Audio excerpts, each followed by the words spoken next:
اس وجہ سے دنیا میں آج بھی جنگیں جاری ہیں اور آج بھی قتال ہے، اور میرا قرآن اور میرا اللہ کہتا ہے، انسانوں کے لیے کہتا ہے، صرف مسلمانوں کے لیے نہیں کہتا کہ اگر ایک انسان کی جان بچا لی تو سمجھ لو انسانیت کی جان بچا لی، اگر ایک انسان غلط قتل ہوا تو سمجھو انسانیت قتل ہوئی ہے۔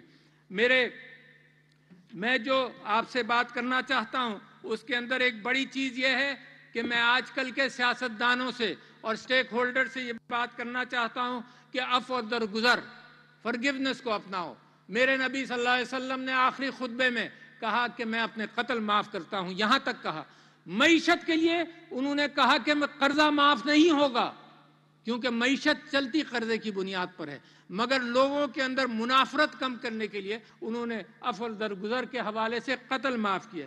اور میں سمجھتا یہ ہوں کہ یہ جو میری ملک کی ڈیمانڈ ہے میرے لوگوں سے اور لیڈران سے، وہ یہ ہے کہ اکٹھا ہو جاؤ۔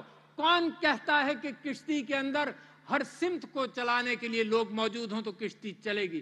کون کہتا ہے کہ کئی ڈرائیور گاڑی میں موجود ہوں تو گاڑی چلے گی؟ قائد اعظم نے فرمایا تھا، یونٹی، فیتھ اینڈ ڈسپلن، اتحاد، تنظیم اور ایمان، یہ چیزیں ہیں جو قوم کو بناتی ہیں۔ اس کے اندر سب سے بنیادی چیز اتحاد ہے۔ ابھی وقت نہیں گیا، پاکستان کے لیے راستے کھلے ہیں، اس وجہ سے کہ دنیا کے اندر جو قتال آپ دیکھتے ہیں، ساری دنیا کے اندر پچھلے 100 سال کے اندر جو قتال ہوا ہے، تو اسلام امن کا دین ہے، امن کا راستہ ہے۔ اور اسی سلسلے میں آپ